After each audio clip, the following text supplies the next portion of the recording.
Hello, my name is Hakon and welcome back to my channel where today I've got mail. I've got this little A5 envelope here that seems to be from a stranger called Chris Wilkins.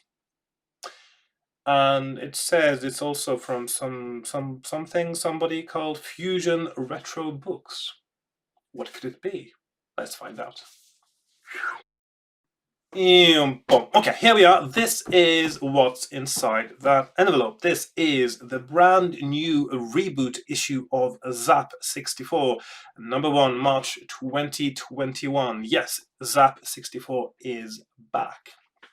Now, Zzap 64 wasn't actually a magazine that I read much back in the day, and the reason is it's not because it was a bad magazine or anything. It's because it wasn't available in the newsstands in Norway when I started buying computer magazines. So the first one I started picking up was computer and video games, so C plus VG. And then I started also reading Commodore User, which sort of became my favorite go-to computer magazine. And being the age I was, that's all I could afford, really. So when Zzap 64 started showing up, I didn't buy it because I already bought the other ones. Had a quick look at it and I thought, yeah, that looks all right, but it doesn't look that significantly different to the other ones. I'm just going to stick to the ones that I know. So I may have read an issue or two back in the day, but that would have been about it. But it seems that for people in Britain particularly, Zzap 64 is one of those magazines that holds the most nostalgia, it seems. You certainly get that impression when you hear about it. And maybe that is why this is actually perhaps the one that is most likely to have a reboot. There are more people that are emotionally and nostalgically invested in it, perhaps, than other ones, and maybe there's more of a sort of a passion project for some of the same people that were involved in it back in the day as well. So perhaps it was indeed the Commodore 64 magazine with the most heart back in the day as well, and run by people with the most passion back in the day as well. I don't know so much about the story behind it, but in any case, it's a new magazine. It's in the now new standard size of retro magazines, which is A5, half the size it used to be, I suppose, and a bit thinner than it used to be, but it's a new magazine and it is lovely. Right, so what we got here, we got adverts. This is somebody who does illustrations for games, and of course you need that because there is quite a burgeoning, growing new industry now of people developing new games for retro platforms like the Spectrum and the Commodore 64 in particular. So we've got our contents, we've got games reviews, some different editorials and other sections. Right, let's just have a little look here. Let's keep going, I suppose. It's a little bit of a history of Zzap here, how they started out doing really well. But of course, it did start at a very, very good time, though, because the growth of readership for any computer magazine was enormous. And of course, they started at a time when the ownership of a Commodore 64 was already quite ubiquitous and lots of people had them. And yeah, brilliant. Let's see, games reviewers, Christian Simpson, that is Periphractic, know him from YouTube, of course, and some of these other guys, Chris Wilkins, Andrew Fisher, Matt Allen, Paul Morrison, and Robin Hogg. What we got here, Soul Force, and this is from Protovision 2021, brand new game. Looks really nice, by the way. That looks very, very tasty. 95%, oh my. And that is the Zzap Sizzler. I suppose that's sort of the star rating. That means that it's sort of the star featured reviewed game of the month, I guess. Very nice stuff. Attack of the Petsky Robots. Yeah, I've heard about that because the 8-bit guy who doesn't follow the 8-bit guy. Well, some people probably, but 8-Bit Guy on David Murray on YouTube, and there's lots of nice videos. And he is also developing a few games. And this one, I think I like this one a lot better than Planet X3. It's a much nicer looking game, I think. Let's see, Showdown. Ooh, the graphics look a bit dodgy there. Juanje juega en Cinderland. Oh, Cinderland. I don't know. Looks like a good old school platformer with flamingos. Yeah, why not? Why not? Why not? Neptune Lander Elite. So not just Neptune Lander, but Elite. This looks. I think I've seen. Have I seen this game before? It looks so much like some other game I've seen before. Interestingly, here it says profits to charity. So it's a charity game. Brilliant, brilliant. In space, no one can hear you get grey hairs.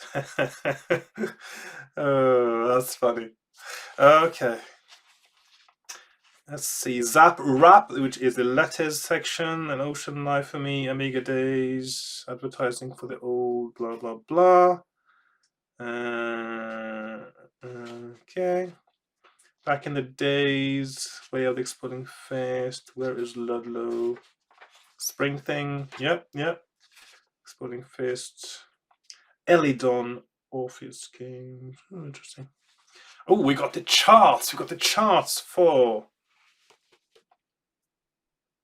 Top of the Pops. Madonna and Madonna, number 1 and 3. Yeah. Into the Groove and Holiday. Top 5 movies, Back to the Future and Teen Wolf. So Michael J. Fox was doing what Madonna was doing in the charts, clearly. What have we got here? Zzap Back review. So this is an old game, is it? From 1992. Crypt of Chaos, that is a board game, but I suppose there's quite a huge overlap of people who like both board games and retro computer games. So why wouldn't there be? The time I visited Flare Software with Elvira, the arcade game, competition time. Okay. Elvira 2. Blah, blah, blah. Okay. Zzap Adventure. For those C64 owners who would rather use their words than wiggle their joysticks. Yes. From Miss Cavern deep in the misty mountains, crouched over the keyboard as dawn sweeps over the iron hills, Colin Bell taps out this epistle to adventurers across the world. Yeah. The New Chronicles of the White Wizard. Looking good. Adventure news. There is news. New vampire-themed role-playing game coming to the role-playing adventure coming to the C64. Oh yeah. But I don't go there because not. Don't ask me. Yes, interesting, interesting. Adventure review. Hired Sword 2.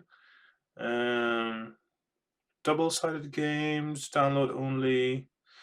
I don't know. That looks a bit like sort of a Ultima style almost.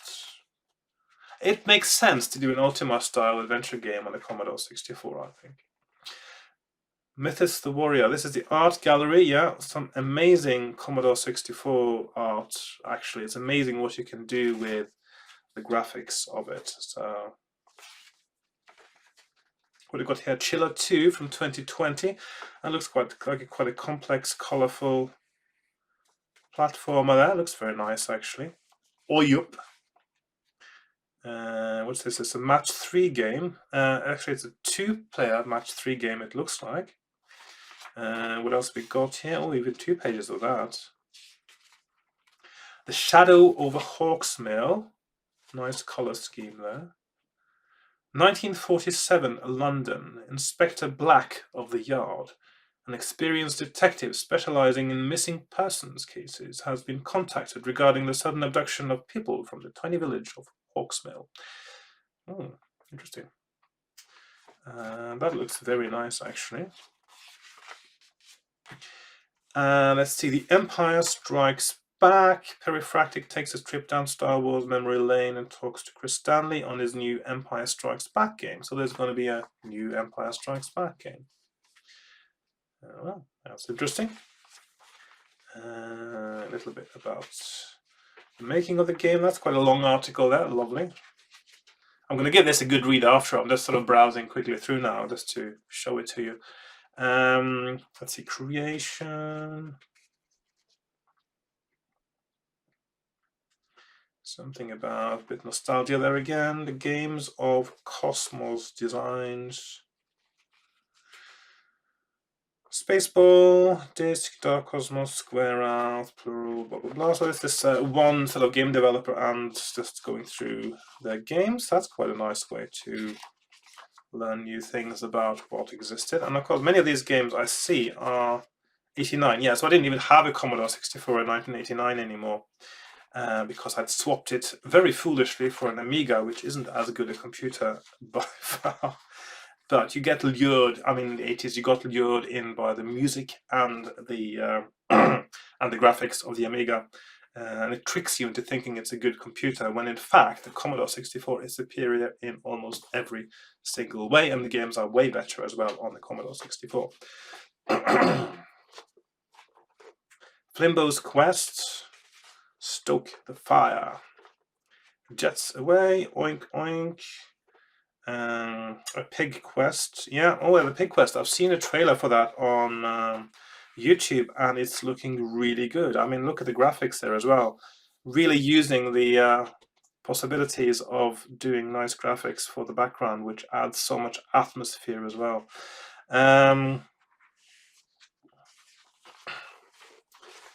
Proto Power. Protopad. Multiple buttons on the Commodore 64. That's a bit weird, I suppose, but I mean, the thing is, one of the things that I noticed when I was starting to play Commodore 64 games again, which was, of course, on an emulator. I don't have any vintage actual computer hardware, but I do have a vintage joystick, because if you try playing a Commodore 64 game in an emulator on a keyboard, it just feels completely wrong. You don't get the same feeling at all. A lot of the feeling of playing Commodore 64 games comes from the joystick. And I've got my, I don't know, you can see it there, my arcade joystick. I don't want to pull it now because I'm not sure if my synthesizer there is sitting on top of it, and I might pull it out and break something. So yeah, so a good joystick is essential. Now that is a quick run through, a little look, a little glance at Zzap 64, the issue number 1, March 2021. Absolutely brilliant stuff. I think I should maybe subscribe to this probably, but I'll give it a good read through, and then I'll decide if it is worth my time and money. Which it probably will be, and I will subscribe. There are different ways of subscribing. I think you can have sort of like a Patreon subscription that also is a magazine subscription, things like that. So yeah, brilliant stuff. I would say recommend it. I would say, just even at the first glance now, I would say I recommend this magazine. I did read another sort of retro Commodore 64 magazine, but I didn't like it as much as I like this one, I think. So this is more in keeping with the computer magazines of the old days. I would pull the one out here, but I'm afraid I would break it too because I got so much lying on top of it now. Yes, I got a little pile of old computer magazines in my shelf behind me, just below the camera line there. I got a little stack that I just pick out from time to time just to have a little glance and be nostalgic, which is so much fun. Okay. I hope you enjoyed that little glance at Zzap 64, which, if you haven't bought it already, just go and buy it. And thank you very much for watching. I'll see you again next time in another video, and goodbye for now. Bye bye.